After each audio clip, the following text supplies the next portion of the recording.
I'm Deion Imade, and this week on the Old Poke Show, Clint and I preview the Texas Bowl with Texas A&M, and we talk about the new signing class and portal talk. All the news and information is here, and we talk to our former teammate, Evan Epstein, center, who always protected Clint Chelf. All that here on the Old Poke Show.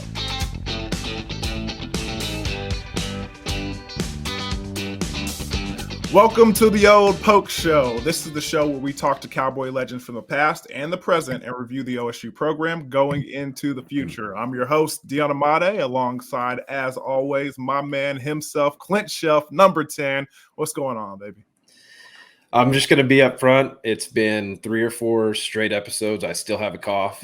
I don't know what to do at this point. I think it's getting worse, actually. My wife has a cough now. It's spreading. Life with kids, life with toddlers that, just are constantly sick. So I just wanted to put that disclaimer out to start, but I'm very excited for this episode today. This is a guy, last week we had another guy that we played with. We brought another guy back from our era, from our time, a guy that I was super close with. So very excited for this interview. I didn't do anything this weekend, so I don't need to go into that at all. But Deion, if you did anything this weekend, I think that people would love to hear about it before we get into the interview. I mean, again, it's family show, but I did go to a couple of Christmas parties. I went ahead and went to my first pajama party, Clint, and I bought my first adult pajamas. So I got some. Was it a onesie situation? I did not go with the onesie. Okay, I just went with the flannel, Christmas pants and, and a long sleeve shirt. So I didn't want to go too crazy. I'm not a big pajama guy myself, but I don't know. I thought I looked pretty festive. I thought it was good. They set a pajama party and Deion shows up with just shorts on because he's like, "Oh, this is how I sleep." No shirt. My pajamas. Yeah, that's how I sleep. So whatever. Man, that sounds fun. I'm glad you're getting in the festive spirit, and I'm glad you're keeping it PG. Somebody has to go out here and live this life for the both of us, with you being sick in the house and taking care of 2 babies and everything. So, somebody's got to do it. All of the listeners, myself, we live vicariously through you. So I'm glad to hear about it. Glad you're fighting the good fight out there. So. Speaking of fighting the good fight, individual that had to fight for you a lot on that football field, Clint Chelf, is here to talk with us, and so very, very excited to see my boy on the show with us. How about you? Very excited. Let's get him in here. He's a very smart individual, very, very knowledgeable about the offensive line, which is a area that I think Oklahoma State fans would love to hear about. I think they like to know more about how the inner workings of the offensive line and those 5 guys work, and especially the team this year with the leading rusher in the nation, obviously, in Ollie Gordon, but also returning a lot of those guys. So what kind of that continuity means to people. So let's do it. All right. Well, coming to us live here on the Old Poke Show, number 60, Evan Epstein. What's up, man? You guys must have run out of guests for this week, huh? No, dude. No. You've been at the top of the list for a while. Yeah. I'm starting to lose faith. We just had to find the right time, and when you get 5 offensive line commits to come back, and then you get Isaiah Glass, another commit from Arizona State, to transfer in. We thought that was just the right time. We're waiting for the offensive line news to break, and the perfect time to bring you in. So, well, I appreciate it. I feel like I need to reassess my weekend plans now. You guys got me beat. Those 2 options sounded tremendous. So, I feel like you're kind of right in the middle of those 2. You're probably threading the needle pretty well between me and Deion. It's actually probably closer to the truth than we'd like to admit. Yeah. So no pajama parties for you this weekend? No. Ever since that, what was that music video back in like 2003 with the kid that went to the pajama party and he wasn't cool? I took that to heart. So. Oh well, Evan, what you been up to lately, man? Just working, my friend. Just making my way through the world, trying to figure out what I want to do when I grow up. I hear you. I hear you. So speaking of growing up, what have you been, doing as far as professional wise? Oh, well, whether fortuitously or not, fell into the automotive retail business. I was in banking for a while and then kind of transitioned into the retail side of stuff. So, managing car dealerships and things like that. Uh-oh. So can you hook us up or what? For real though, your boy might need a new whip here. Oh yeah, all of my closest friends get the best car deals. You got that plus 10 plus 20% for friends and family deal. Yeah, it's plus 10 plus 20%. Yeah, that's good. As long as you trust me, the best car deal is the one you're happy with, buddy. So what kind of cars we selling? What's the models? I'm at a Ford dealership in Dallas right now. Nice. And I primarily focus on their used car department, so it's a lot of in and out, buying and selling, not just to customers, wholesale stuff like that. If y'all got any Raptors on the lot, I don't want to talk about it. Well, let's get into football then. I'm not crying. You're crying. Oh, there we go. I thought we lost it for a second. So, like we do every weekend when we have guests on the show, Evan, we kind of try to take it back to the very beginning and let the listeners and the viewers get to know you and your how you made it to Stillwater. So go ahead and talk about it from the very beginning for those who don't know. How did you, Evan Epstein, make it to Stillwater, Oklahoma? By accident, mostly. As you know, I went to the Air Force Academy out of high school first. I knew Wickline because he recruited me pretty heavily, and I think they offered me out of high school. But I chose the Air Force Academy, and obviously, you guys know me very well. Rules, military stuff, not for me. Didn't work out so well. Grades started slipping, and just wasn't really happy there. And they kind of gave me a choice. So like, you can stay here and be a Air Force cadet, which is an awesome thing. Or you can't play football if you stay. So, and that wasn't kind of in the cards for me. So this is way before transfer portals and all these cool things. So I had to find another place to go. And at the time, if you transferred D1 to D1, you had to sit a year, which was going to be my redshirt year anyway. So I was just trying to look for places that not only were like close to home or coaches that I knew or places that I thought I could play. I didn't really know any of that. It was just places that could take my credits, because you go to the Air Force, you take an immense amount of classes your first year there, and they're wild classes that no normal person, no sane person would take if they weren't forced to take them.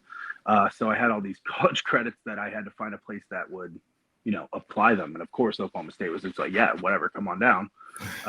So the first time I visited Oklahoma State was the first time I was in Stillwater. I think it was the first time I've ever been to the state of Oklahoma, which is interesting considering I grew up at Dallas. And we had family friends that were big OSU fans that kind of showed us around. The first place they took us to was Eskimo Joe's. Right on. Did the whole cheese fry thing. At the time, I was like, I don't really understand this, but all right. And I met Rod. Rod was there at the time. He was the first person of the football team that I talked to get me to go there. And it was a quick whirlwind of some of the most terrifying moments of my entire life. I come from the Air Force Academy at 270, 6'3", 270. And I walked into a locker room with Russell Okung, Noah Franklin, Andrew Mitchell, Brady Bond, some of the biggest and best offense, scariest, most physical offensive linemen that ever played at Oklahoma State. And I remember that first week calling my dad. I was like, I made the biggest mistake of my life. Yeah. And he's like, what are you talking about? I go, Dad, these people, you just don't understand. Like, I will never play here. And it was a very defeated moment, but got me out of the funk, and just the move going forward was just, shut the F up and work hard and see what happens. And, the more I worked and the more I lifted and the more I tried to listen and learn, the smaller everybody got, which is kind of funny how that works. So. Right on. Real quick before we kind of get into the X's and O's and football and everything, what were some of these classes that you had to take at the Air Force? One semester I was in Portuguese, engineering, Calc 3, Physics 3, Chemistry, Behavioral Science. There's one other one, and a military class on top of that. It's just one semester. I remember. One semester. I remember talking with you about that. I remember talking with Jamal Singleton about that as well. Yeah. I remember you guys both talking about the classes and the workload, not only of trying to be a student, trying to be an athlete, but also the military part of it. You're basically working a job as well. I mean, you've got military service. So props to you for at least giving it a shot, because that would be very overwhelming for, I think, a lot of people. And that's the scariest part, is that there are dudes that do it with 4.0s and play good football and graduate and then go like do satellites and stuff. And like, thank God for those guys, right? They got our budget, our immense military budget, doing something right for some of those guys, because they're superhuman people that go to that university. It will never cease to amaze me, some of the quality, like some of the best people in the country go in and out of that place. I just, I wasn't one of them, so it's fun. What made you want to give it a try, though, out of high school? So my grandfather played football at Notre Dame, and he was the first person of Jewish descent that ever played sports and lettered at that university. But in the middle of his time playing football, the Korean War broke out. He goes to the Marine Corps, was in the Marines, played football with the Marines as well, and came back to Notre Dame. And my whole life, hearing all these stories of this kind of mythical figure in our family, his time in the Marines was what changed his whole life. It what made him be 10 times better football player when he returned, kind of set the discipline standard for his life moving forward, a successful life.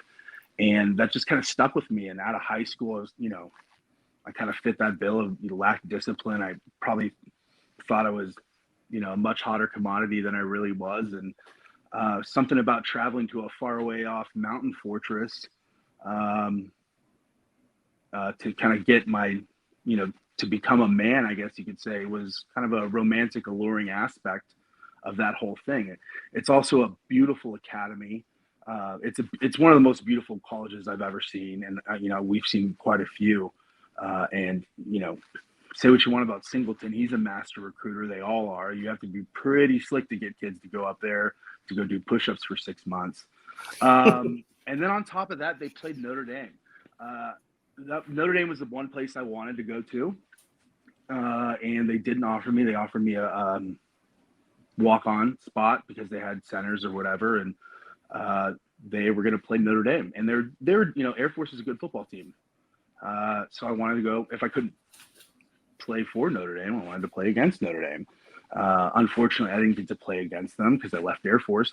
But we did get to beat Charlie Weiss at Kansas, which was nice. So I'll take it. That's kind of a little bit of payback for him, I guess, not recruiting you. So you talked about your Air Force time. I'm sure he remembers it.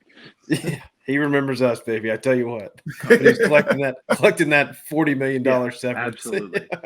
So you talked about your time at Air Force Academy. Obviously, you talked about that first time in the locker room, seeing all these monsters.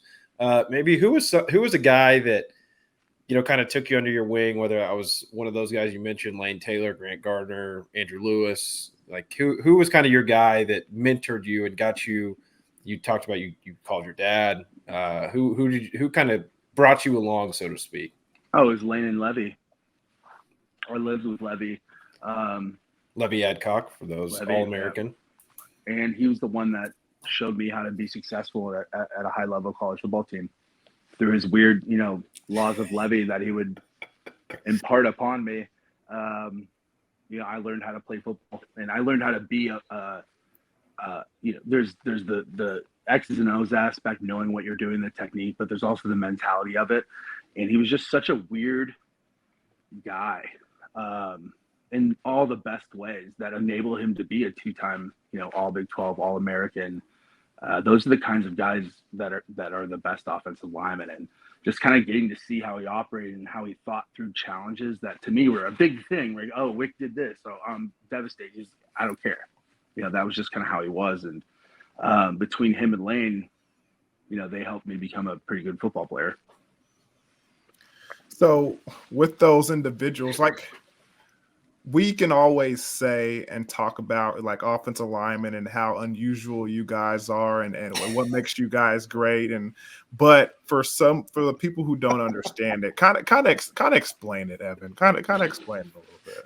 All right. I'm glad you asked this question. Yeah. You guys, if you're listening, maybe grab a smoke or something and sit down. This is going to be good.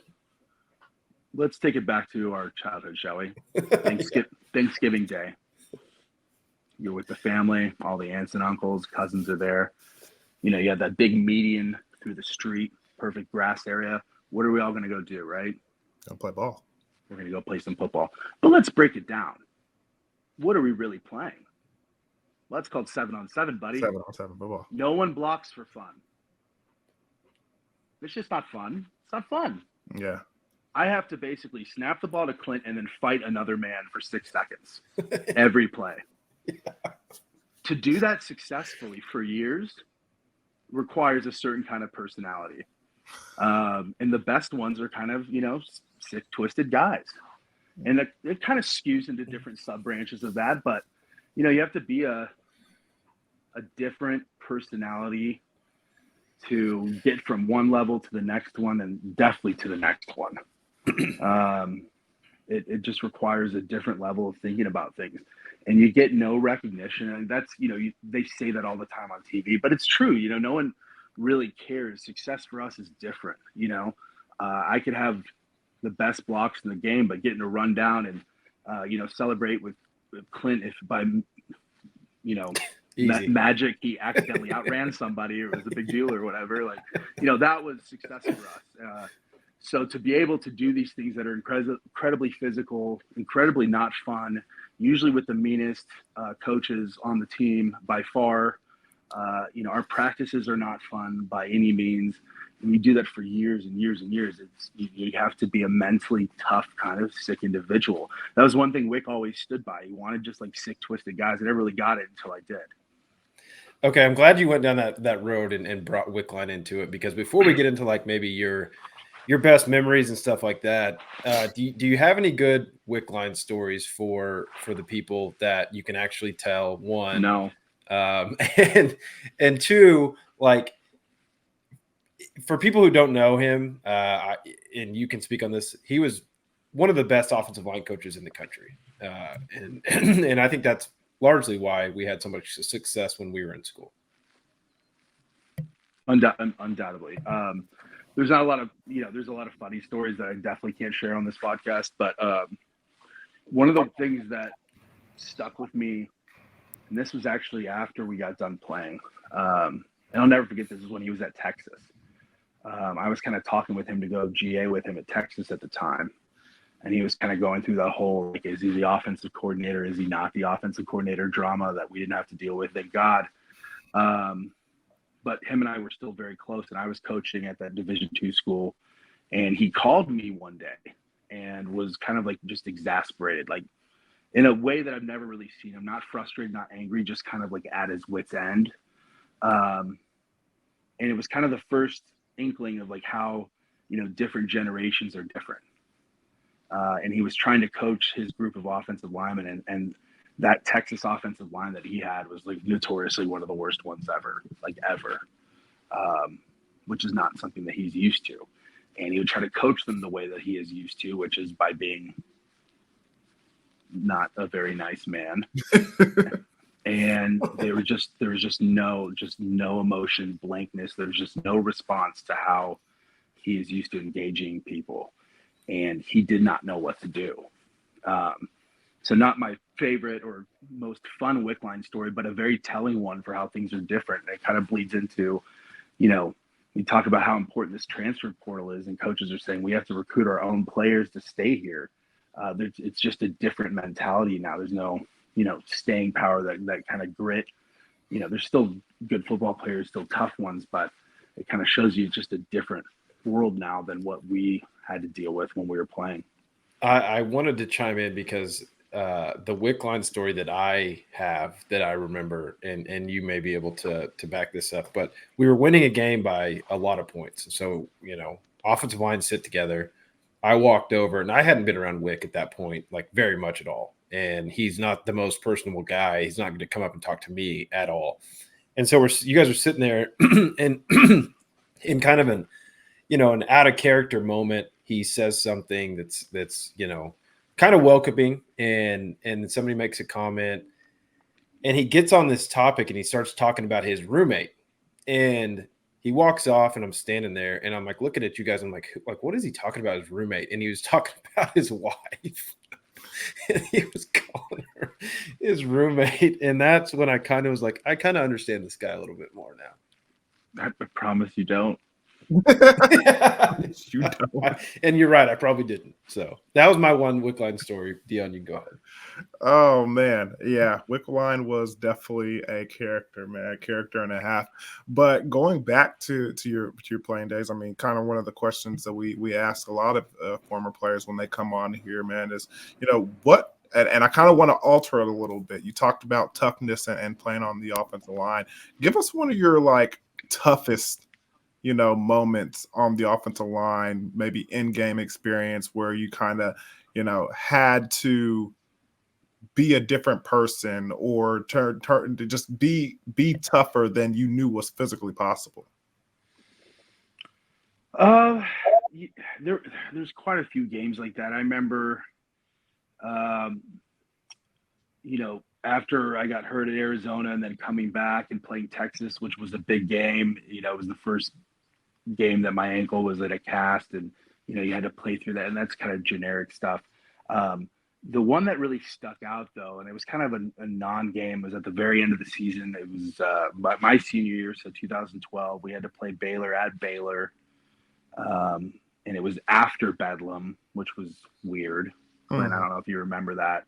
It was an 11 o'clock game, which are the worst, and it was our first 11 o'clock game of 4 or 5 games, so it was kind of a shock. And this is at the end of the winter, so we've had 4 or 5 games that are cold weather games. Go down to Waco, 11 o'clock game, 85 degrees. 85. December. And I just remember it being very a discombobulating experience. And then we go through, and once again, 2012, our offense was number 2 in the country, and our defense was probably second to worst in the country. So we had to score Clint, 65 points a game to even have a chance to win. Deion, you chime in if you remember. I blocked it out, man. So it was a high-scoring game. We're going against Baylor. They know how to score points too. So we were having to go back and forth. We had to run 2 minutes to win the game, but we had to do it for 8 minutes of the last quarter. So I remember that game. We ended up running 150 plays. That was one where it was a mental I want to die. I can't die. I'm pretty sure I am dying. I threw up all over Baylor's field multiple times. That one was that was a tough experience for no reason, because I don't think that game mattered at all.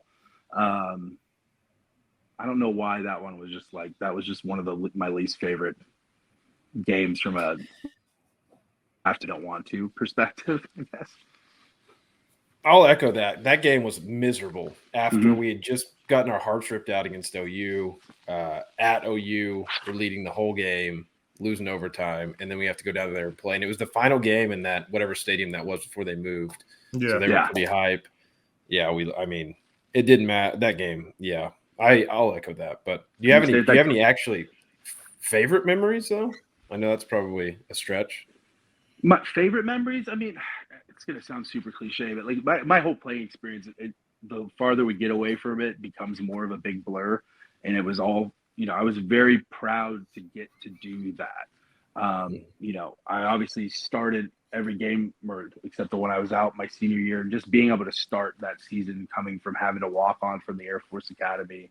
I was proud of that. I was proud of earn a scholarship that I got out of high school. It's a sore subject. I'm proud of that. My picture's still on the wall. I could say the Big 12 championship, all that stuff. Those are just byproducts. I was proud that I got a chance to do it and did a pretty good job. I mean, you're still able to walk, so I think I did okay. Still hanging in there. I appreciate that. Yeah. This guy's got his own radio show and stuff. Like I'm an awesome center. What? he could still think without drooling. You did a great job. Like you guys would never even know who Clint Chelf was. What are you talking about? Probably true. Well, it's funny. The funny part is it's the truth. It's very true. We laugh because it's true. And but just like you're saying, I mean, everybody always talks about the moments off the field and hanging out with the guys and being around the fellas in the locker room and everything. And out of those moments and experiences, which one do you what first comes to mind?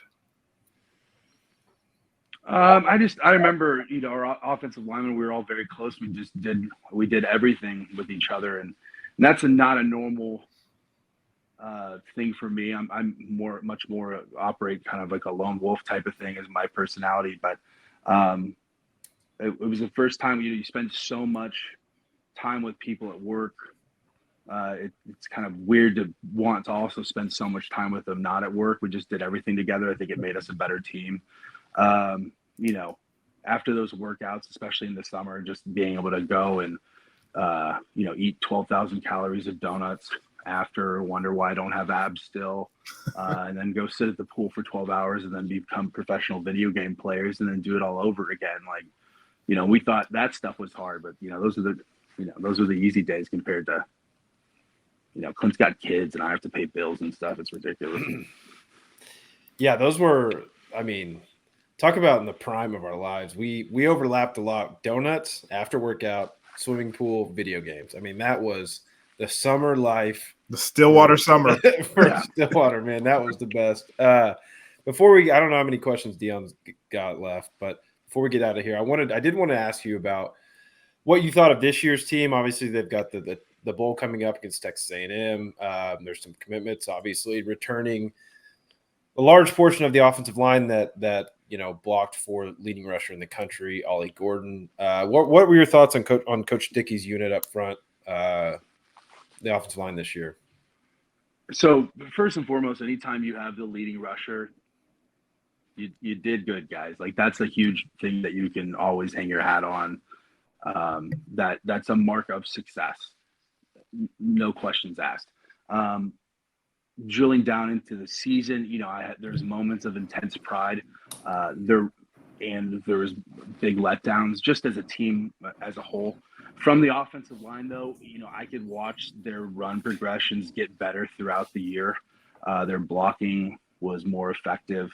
You and I talked about some of the schemes and how, we would do it versus how they're doing it now throughout the course of the season. Their pass blocking, you could say it left a little bit to be desired, but I don't think their quarterbacks did them any favors. You could tell that the quarterbacks were not used to being under pressure and bailed out of pockets too soon and put them in really bad positions and gave them stats that they probably would not have had otherwise had, there been some more experience back there. But you can only get so comfortable as a quarterback. I'm mansplaining quarterback to you, but when you're in a rotation of three people, which I think you remember a little bit, it's kind of hard to get a rhythm and feel confident and how to stick in there and trust your guys. So I'm hoping maybe next year those issues will be ironed out. I can almost assure you they'll be. But, they're big physical guys that know how to block people. That's a good place to start. So it's going to be interesting to see what we got. Did you buy into the gap scheme versus zone scheme? This was a largely zone-based offense, trying to incorporate more gap scheme to fit personnel. And I think some of the runs they incorporated with split zones, counters, pulling people, like, did you buy into that helping out, or do you buy into that fitting a certain type of lineman that we have, or what's your thoughts on that?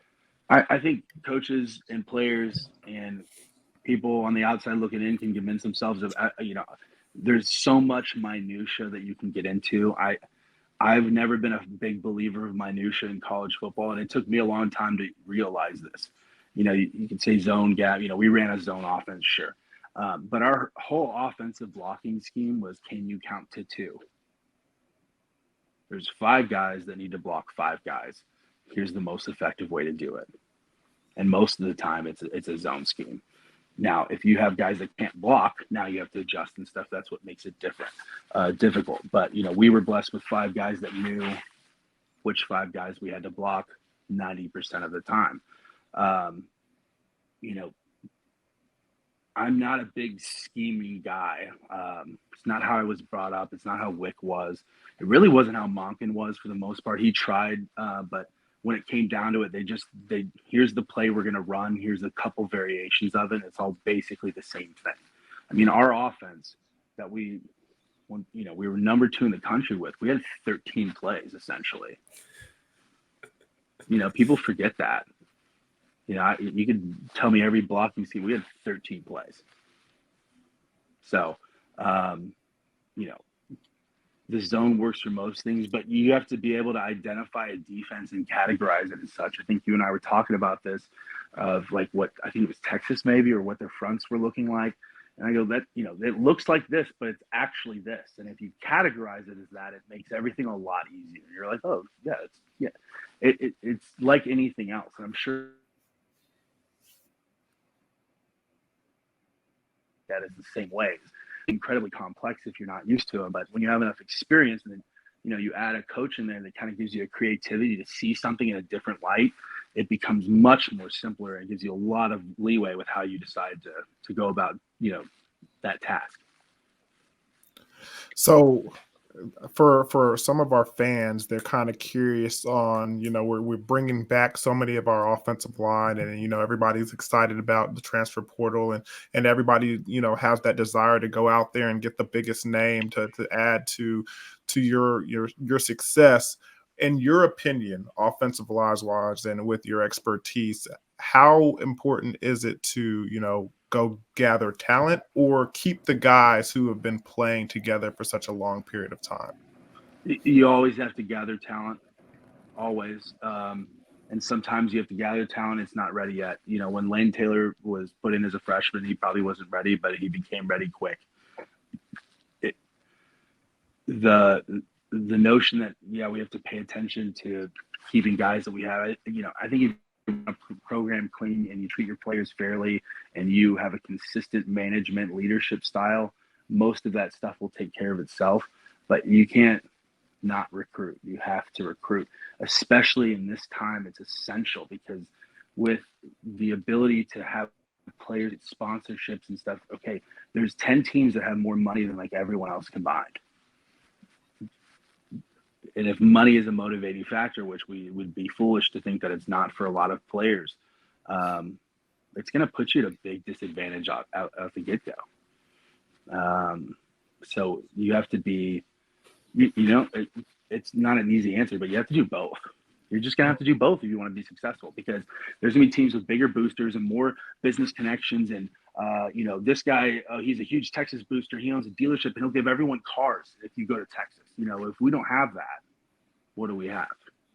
And you need to find a way to make it about that and getting the right, the fit. I think more than ever, you need to have a team culture that fits a specific identity that's going to attract a specific player, because otherwise you're going against, the Yankees and you don't have as much money. Yeah. Yeah, I think that's something the final guest we had on for the Big 12 championship game, Bob Ballou, if you listen to this, for the listeners, he was a Texas guy that we had on, and he mentioned the fact of, Texas has always had the money, they've had the recruiting budget, but something that they've really leaned into is building that culture, right? And that's something that Oklahoma State, I know Coach Gundy prides itself on, is the Cowboy culture.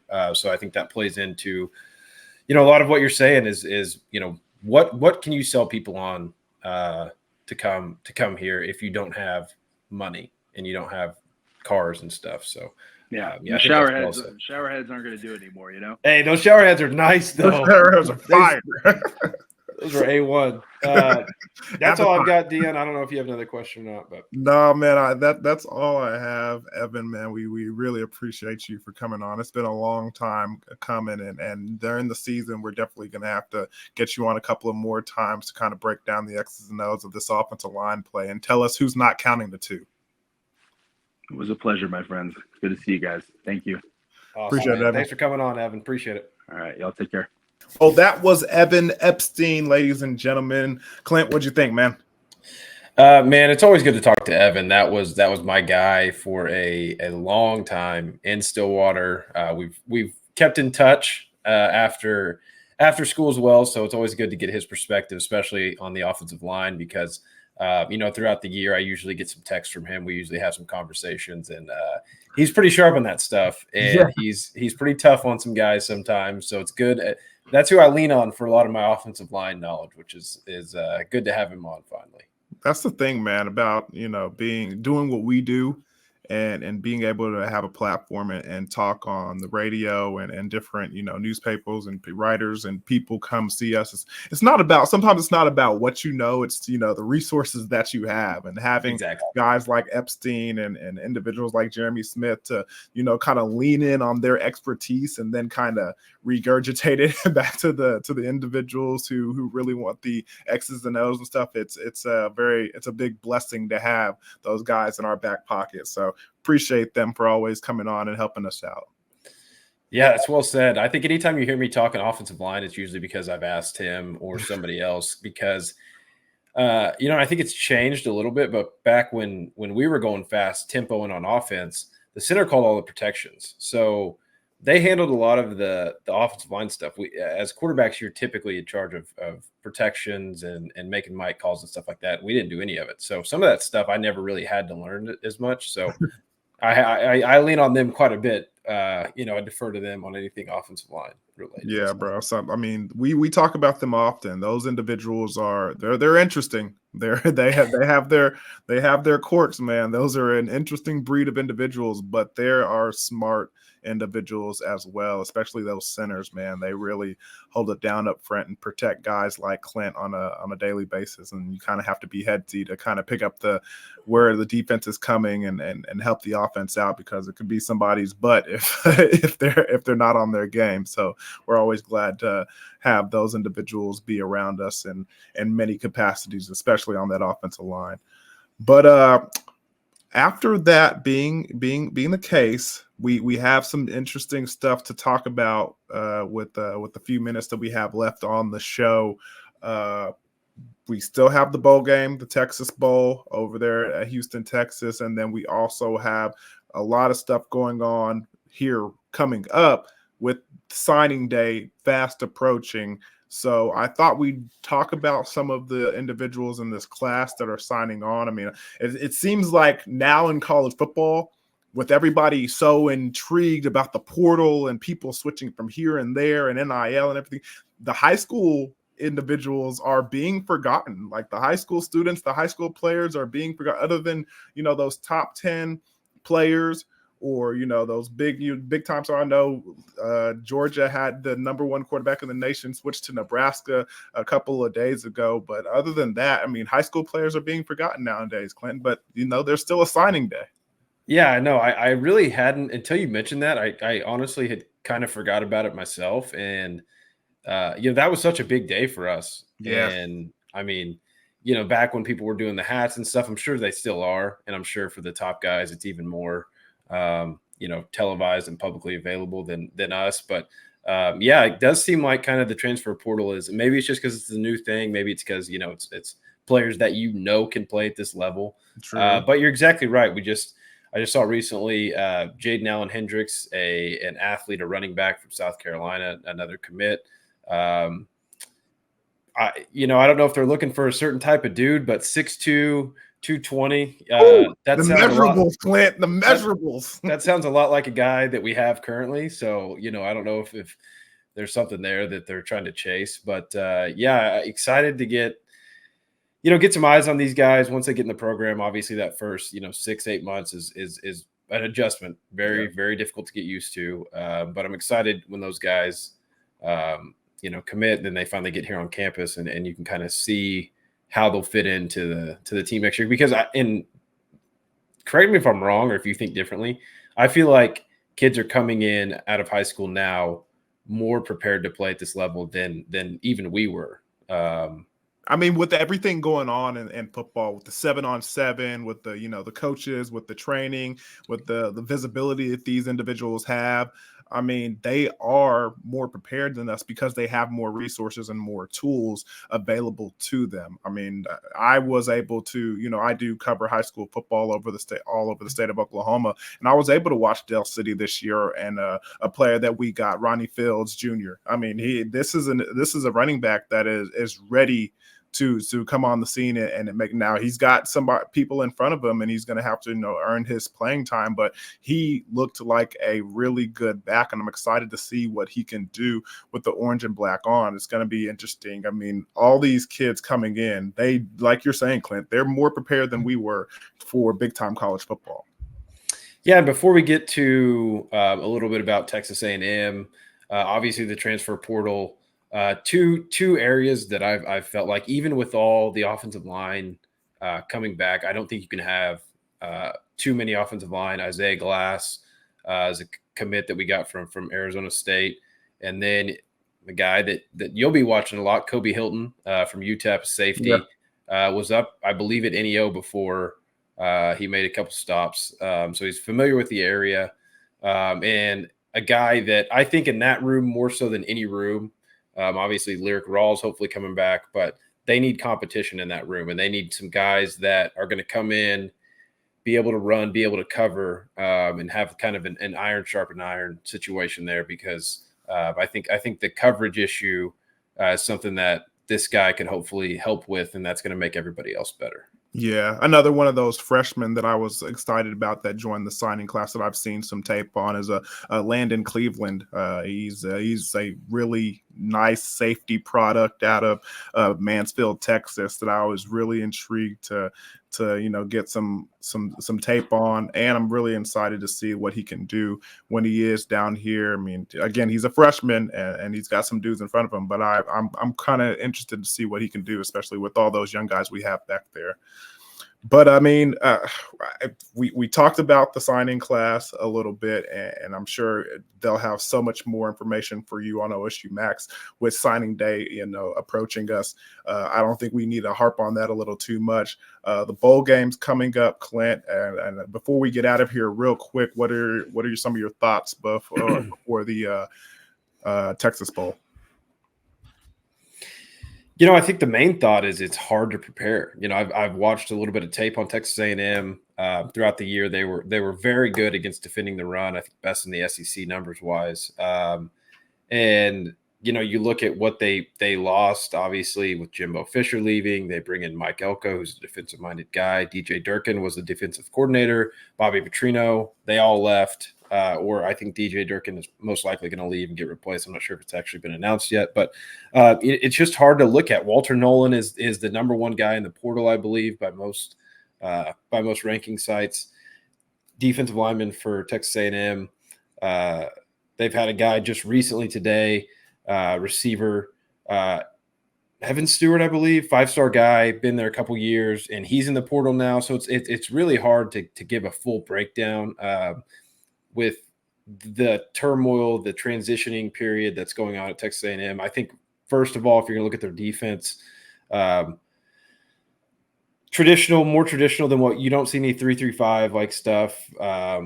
As far as what you see in the Big 12, it's more of a 4-down, 4-2-5 type defense. The walk-up edge, it's going to be tough to run on these guys. I think even with some of their guys, Edrin Cooper, some of these guys that are out, it's going to be tough to run on them. I think that's something that they've in their mindset that they work on. So strength on strength could be another situation where they view us just like Texas did, and they're not going to bother stacking the box. They're going to try to win it with what they have and make you beat them passing the ball. So I expect to see them play really hard on defense. They've got good team speed. Max Johnson, they played a bunch of quarterbacks this year on the offensive side of the ball. He's in the transfer portal. I think he's committed to North Carolina, I believe, is what I saw. So just hard to give an actual breakdown because you have absolutely no idea who's going to be playing for him. You're definitely right about that. It's going to be hard for a lot of these teams and a lot of these games in the bowl season because things are up in the air. The talent that you had during the regular season, it might not be a talent that you have during the bowl game, and what was a strength might not be a strength. But one of the things that is going to be a strength for Oklahoma State is they faced a lot of games this season, especially defensively, where guys were doing stuff that they didn't see on tape. So they had to make in-game adjustments. They had to make adjustments at halftime. So they're familiar with that being the case. So hopefully, if there's something that needs to be adjusted in this bowl game, this defense can handle it very well because they've had a lot of practice at doing so. Offensively, it's about playing your game. And hopefully they're prepared and they're ready to do so, because I've heard good things. Guys are out there practicing hard, so they really want to get this 10th win, and hopefully they can get that done. But any last few words before we get out of here, Clint? I think that's well said. I'm excited. You mentioned the offensive mindset. I'm excited to see the trick plays. That's always the best part for me of which team comes up with the better trick plays for the bowl game. So that's all I've got. Appreciate you guys listening. I hope you guys all have a Merry Christmas. We will not have another show. We're taking the next week off to be with family. And so we will not have another show until the first week of January for you guys. As always, I appreciate you guys. I know Deion feels the same way. Thank you guys for tuning in. And I hope you guys enjoy this time off with your family. Yeah, well said, Clint. So happy holidays for everybody. And remember, Happy New Year's, because you won't see us until January. We'll be back, guys. We'll definitely be back. Make sure you tune in to OSU Max throughout the holidays as well with your family and friends. Oklahoma State has so much important things and fun things ahead of them, and we want you to be a part of it here on OSU Max. So make sure you tune in. But, well, time to go, Clint. So you know what we always say. Remember, stay loyal and true. Go Pokes.